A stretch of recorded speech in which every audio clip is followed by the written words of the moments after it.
Hello everyone, welcome to my today's class. I am going to take a class for 6 and 7, and this class is made specially for you, those who are studying in 6 and 7, and that is right form of verbs from English second paper. Before starting the session, let me introduce myself. I am Anwar Hussain. I am an assistant teacher in English, Jaintapur Government High School, Jaintapur, Sylhet. So no more talking, dear students, let's start my today's class. Dear students, আমরা প্রথম এই নিয়মটা যেটা দেখবো সেটা কি, যে subject যদি থার্ড পারসন সিঙ্গুলার থাকে তাহলে প্রেজেন্ট টেন্সে ভার্বের শেষে এস অথবা ইয়েস, আর সাবজেক্ট যদি প্লুরাল হয় তাহলে আমরা ভার্বের কোনো পরিবর্তন করতে হবে না। মনে থাকবে তোমাদের এই নিয়মটা? তো আমরা এটার উদাহরণটা দেখি, যে যেমন দেখো প্রথমে দিচ্ছি হি রাইট এ লেটার। হিটাকে থার্ড পারসন সিঙ্গুলার, একজনকে মিন করছে, এই কারণে ভার্বের শেষে আমাকে কি করতে হবে, এস যুক্ত করতে। যেমন হি রাইটস এ লেটার, এটা হচ্ছে সঠিক উত্তর। Number 2, they play cricket. দেখো তোমরা দেখতে পাচ্ছ, দে প্লে ক্রিকেট, দ্যাট আমার প্লুরাল, তাই প্লে যে আছে সেটা প্লেটা কি হবে, কোনো পরিবর্তন আমরা করব না, যেমন যা আছে তাই থাকবে, দে প্লে ক্রিকেট। মনে থাকবে? Okay. Next, number 2, that is universal truth, habitual fact, always, regularly, sometimes, often, generally, daily, every day, occasionally, usually, normally, indicate simple present tense। মানে ঠিক 1 নম্বর নিয়মের 2 নম্বর নিয়মটারে আবার একটা দেখানো হয়েছে এখানে, যে এই শব্দগুলো যদি থাকে তাহলে তোমরা সেটাকে কি করবা, তোমরা প্রেজেন্ট সিম্পল টেন্স নিবা। তো প্রেজেন্ট সিম্পল টেন্সের নিয়মটা কি, যে যদি subject third person singular number হয়, ভার্বের শেষে এস অথবা ইএস, আর প্লুরাল হইলে কোনো পরিবর্তন করা দরকার নেই। বুঝতে পারছো? আর তাহলে আমরা উদাহরণটা দেখি। The sun set in the West. Set in বুঝো, মানে সূর্য পশ্চিম দিকে অস্ত যায়, সেট ইন। আর আমরা যে বলতাম যে দ্য সান রাইজ মানে সূর্য উঠা, তাহলে কি হবে, the sun sets in the West, sets হবে দ্য সান, সূর্য একটা সিঙ্গুলার, এই কারণে প্রেজেন্ট টেন্সে ভার্বের শেষে এস যুক্ত করতে হয়েছে আমাদের। Next, John always disturb the class. Disturb কি আছে, ব্র্যাকেটে আছে। তো অলওয়েজ শব্দটা আমাদের আছে, আমরা জানি ভার্বের সাথে এস যুক্ত করতে হবে, তাহলে ব্র্যাকেটে ভার্বের সাথে আমরা কি করব, আমরা এস যুক্ত করব, তাহলে আমাদের আনসার হবে John always disturb the class. তোমরা বুঝতে পেরেছো? Very good. Now number 3, that is now, right now, today, at this moment, at present, day by day, this morning বা দিস মান্থ, যদি এই শব্দগুলো থাকে, হ্যাঁ তোমরা দেখতে পাচ্ছ, এই শব্দগুলো থাকলে তোমরা কি করবা, ওই বাক্যটাকে প্রেজেন্ট কন্টিনিউয়াসে রূপান্তর করে ফেলতে হবে। তো প্রেজেন্ট কন্টিনিউয়াসের আমরা জানি ভার্বের শেষে আমরা কি করব, আইন যুক্ত করতে হবে, এবং এর আগে সাহায্যকারী ভার্ব আনতে হবে। যেমন she watch at movie on the TV now. She watch, আমরা দেখতে পাচ্ছি নাও শব্দটা আছে, নাও থাকার কারণে আমাদের এটা কি করতে হবে, কন্টিনিউয়াসে রূপান্তর করতে হবে।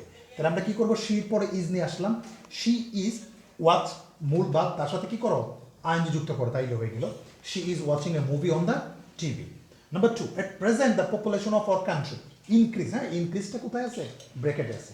তো এট প্রেজেন্ট থাকলে আমরা কি বলছি, এটা হবে প্রেজেন্ট কন্টিনিউয়াস। তো প্রেজেন্ট কন্টিনিউয়াস তোমরা কিভাবে বানাবা, তোমরা ভার্বের সাথে কি করতে হবে, আইন যুক্ত করতে হবে, এবং তার আগে সাহায্যকারী ভার্ব আনতে হবে। সাহায্যকারী verb am is are present continuous, এটা নিয়ে আসতে হবে।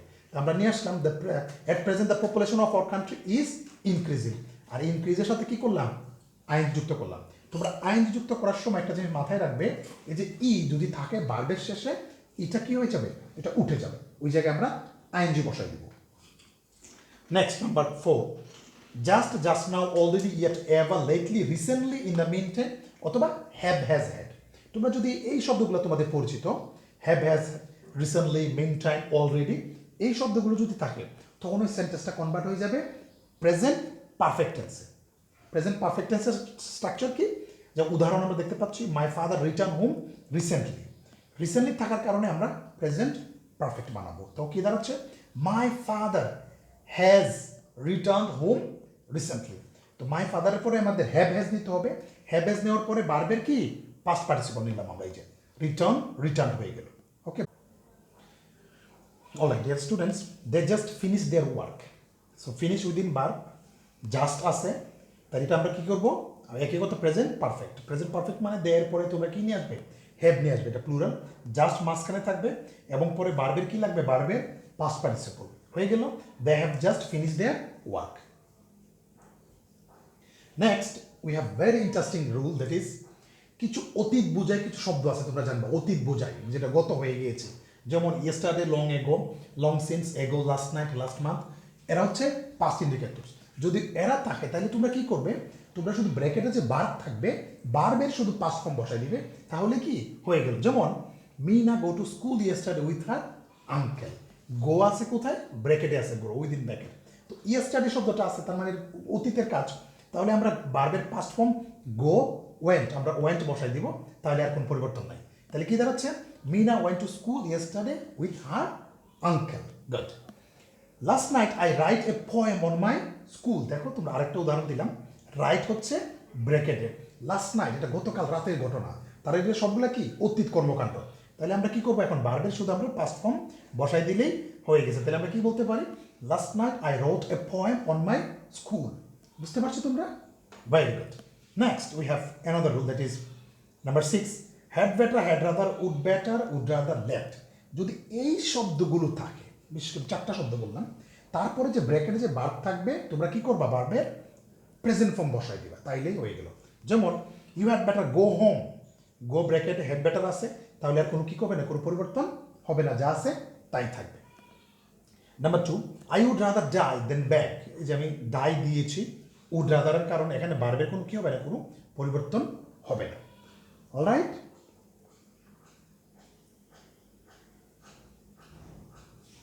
Number 7, that is modal verbs.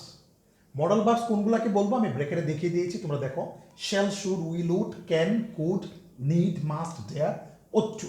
যদি এই সমস্ত ভার্ব কোনো সেন্টেন্সের যে অবস্থায় থাকুক না কেন, তোমরা ভার্বের কোনো কি করবে না, কোনো পরিবর্তন করবে না, তার মানে বেস ফর্ম ইউজ করবে না। তুমি দেখো, Mahim can do the work easily, Mahim can, can আছে, তাহলে পরে এখানে কি হবে, ডু যা আছে তাই থাকবে, ব্র্যাকেটের ভার্বের কোনো পরিবর্তন আমরা করবো না। Number 2, you must obey your parents and teachers. তোমরা দেখো মাস্ট আছে, তাই এই অবের কোনো পরিবর্তন হবে না, যেটা বাংলাটা কি, যে তোমাকে অবশ্যই তোমার পিতামাতা এবং শিক্ষককে মেনে চলতে হবে, কোন পরিবর্তন করা যাবে না। We should help the poor, এই দেখো হেল্প আছে ব্র্যাকেটে, শুড আছে, তাহলে কোন পরিবর্তন হবে না, তাহলে যা আছে তাই থাকবে। তোমরা বুঝতে পারছো আশা করি। নেক্সট আরেকটা যেটা কথা একটু বলতে চাচ্ছি তোমাদের জন্য, তোমরা কয়েকটা শব্দ পাবা, can not but, could not but. যদি can not but, could not but থাকে তাহলে বার্বের কোনো পরিবর্তন করবে না তোমরা।